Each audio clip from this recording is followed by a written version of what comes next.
Hello everyone.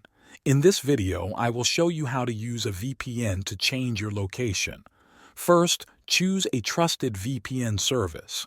There are many options available, both free and paid, but paid services usually give better speed and more server locations. Download and install the VPN app on your computer or phone. Next, open the app and sign in. You will see a list of servers in different countries. Pick the country you want to appear in. Click Connect. The VPN will create a secure tunnel between your device and the server. Once connected, your IP address changes to match the country you selected. To check if it worked, open a browser and search for "What is my IP address?" It should now show the location of the server you picked, not your real location. You can disconnect anytime by pressing the disconnect button in the VPN app. When you do, your connection goes back to normal.